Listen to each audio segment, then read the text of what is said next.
Hi, everyone. Welcome back to the CU Morning Show. And I'm sure, like much of you viewers, yesterday we watched the Academy Awards. Actually, most of it took place during the morning show yesterday. And as usual, there was no shortage of A-list celebrities that were decked out in stunning dresses, especially with that rose or champagne-colored carpet. They changed it from the red carpet. By the way, have you ever been interested in fashion design?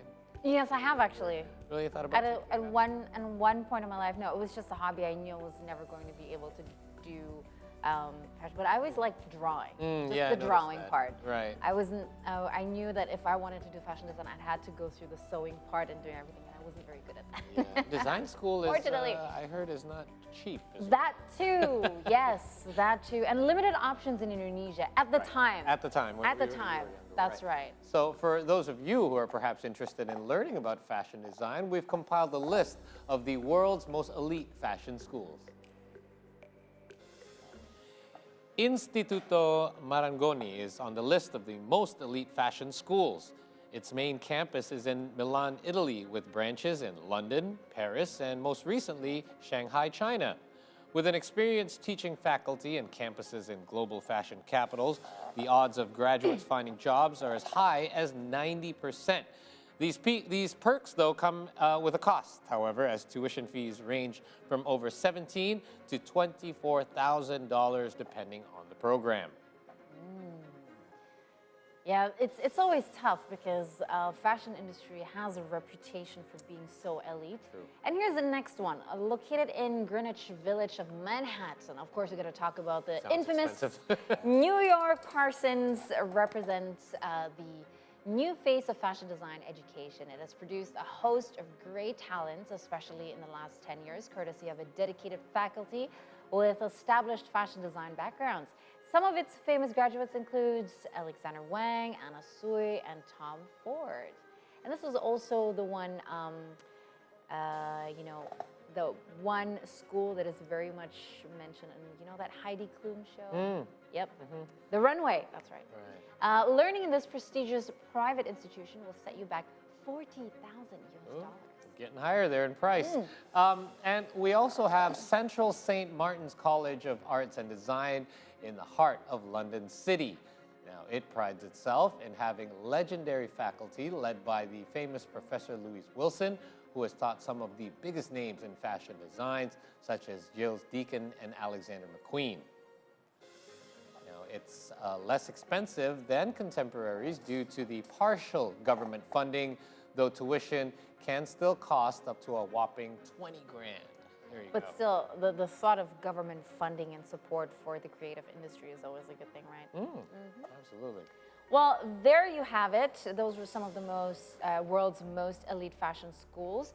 And the prohibitive cost, of course, may limit those who could study there. But worry not, because our guest today has the solution for those who are seeking quality and affordable fashion design courses at only $227 for a 10-week course. Okay. Now, I'm sort of now interested in this. Yeah, so from those earlier numbers we were throwing around, this one's a steal. So without any further ado, joining us now from Hertfordshire, London, is Jessica Nagalia Setiawan, Zerist Studio founder and program leader. Good morning, Jessica, or it's Good not morning. Over there. Well, it is 1 o'clock in the morning. Good morning. Thank you. Thank you for staying up. Yeah, indeed. So some say, Jessica, Thank you for inviting me. always, we're glad to have you. So some say that taking a fashion course can be expensive. So how does your platform allow people to learn about fashion affordably? Yeah, that's true. Fashion course and fashion studies very expensive. But I always try to solve this problem with time management. Of course, our course hours versus the other course has lesser amount of hours. But don't worry, because I always love doing the time management. So every schedule, we're not going to waste even a single minute. Nice. So we always try to put a lot of feedbacks and materials. The module is quite packed, and we always try to make it like lesser amount of hours you spend with us, but more in modules and materials you get from us. Oh, I love that. So that's how is my perspective to the affordable fashion course. Yeah. You know, one thing that I think makes it affordable is because this is an online fashion course, right? So how did you decide to start this one online, and why do you think that it's possible? Because I know that fashion is something that you do very practical, right? And you'd have to send a lot of instructions on what the things to buy and things like that. How did you make it possible to have it online?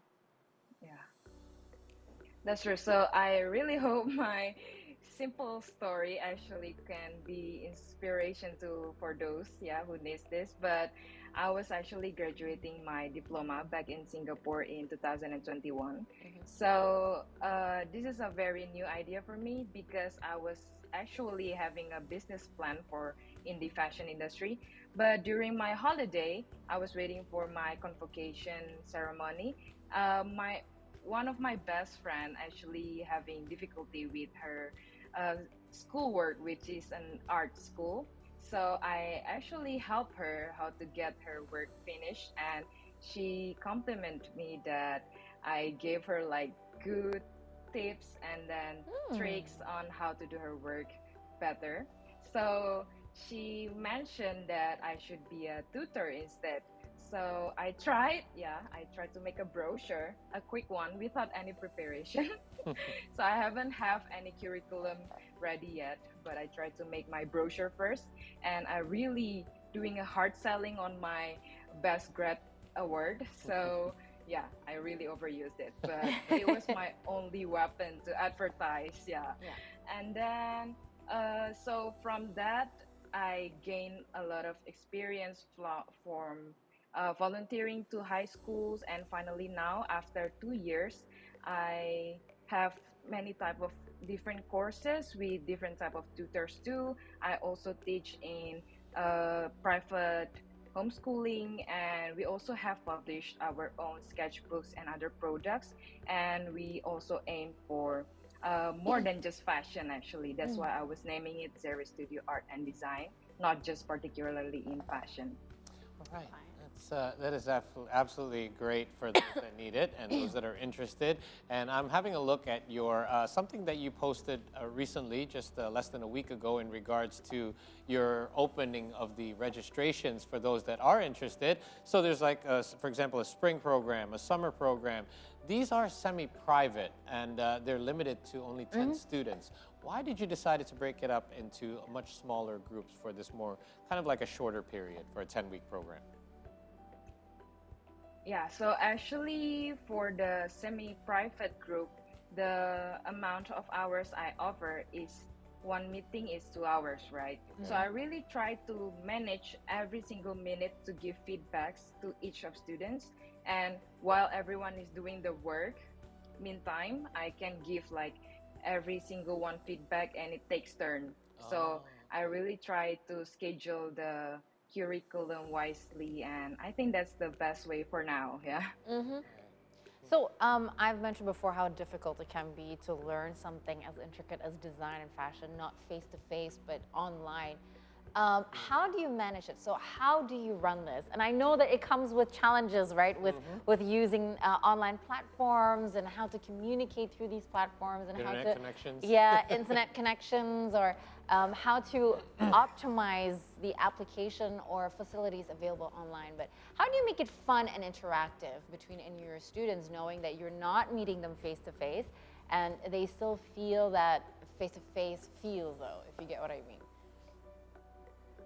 Yes, I do. So actually, I don't really can describe my course specifically as fun, but since I am giving modules to the students that are kind of like new for them, so automatically they will feel that it's very interesting because I try to give varieties of knowledge and new elements and new practice exercises, so that things keep making them interested and they feel like it's a new thing, that's why it's fun.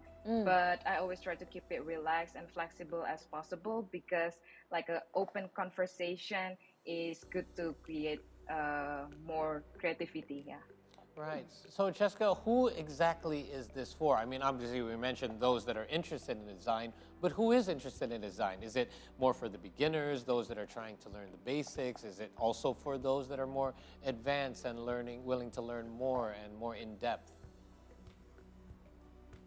Okay, so I have a lot of students that are preparing for fashion studies abroad, but a lot of them, some of them, other than that, actually tries to find out if fashion is actually for them or not. Ah, But some of them actually tries to have it as a hobby because they might be working at a company in economy or like business or anything else, but they really want to like try to do fashion fashion is their and passion. find out their Creative passion. outlet. Yes, Yeah. exactly.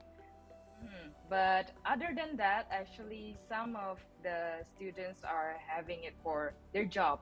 So Okay. there are some fashion designers that wants to learn how to draw and yeah, something like that. So it's actually very wide, and we're really open up for beginners to like designers. Yeah, Yeah, so it makes sense, everyone doesn't who it? wants to learn. Especially if you already just have a regular job and you just want to do this as an additional thing, you don't want to put too much cost into it Yeah. because knowing that, I might not be working full time in this as well later. Yeah, but you know what? This is Yes, that's actually, true. you're also helping other people upskill, and who knows? Maybe they might give up the company opportunities, job. exactly, Exactly, yeah. new opportunities, you never know. But you know what, Jessica, thank you so much for your Yeah. time. I know that it's 1 o'clock in London, and thank you so much for staying awake. And you know what I love? I love that you're in London, you can be anywhere in the world, and yet you still have a fashion course that can have students from all over the world, Yeah, right? that's also the thing. That's beautiful. And thank you so much for your effort. Thank you for making fashion affordable and accessible for anybody who wants to learn. That's right. And if you guys want to you find for out having more, me. please do check out Zarist Studio. So you can check out their Instagram at zarist_studio.id. Jessica, thank you once more. Have Thank yourself you. a great evening. I'm really happy to be here. Yeah, you know what? We forgot to ask the age range of students that she's already got because Yeah, I but I'm think getting kind of a rough idea now. I'm thinking Yeah. it's not like just students that the way we see it, school students, but it's also anybody, right? homemakers or Yeah. it's very interesting. I'm sure there's a wide range of ages as well. Yeah, and maybe perhaps she'll have like a 1 week summer course, crash course for kids. Okay, I was gonna. I knew we you were were gonna like, go there. Yeah, we're that would thinking be we got great. 2 girls. Absolutely. Making princess dresses and all. You know, I mean, summer is coming up, right? Yes. Yep, certainly. We parents are always looking for something to do for our kids. So let's take a break for now, but we'll have a recap of news from our previous segments. Stay tuned with us on the C Morning Show and see you today.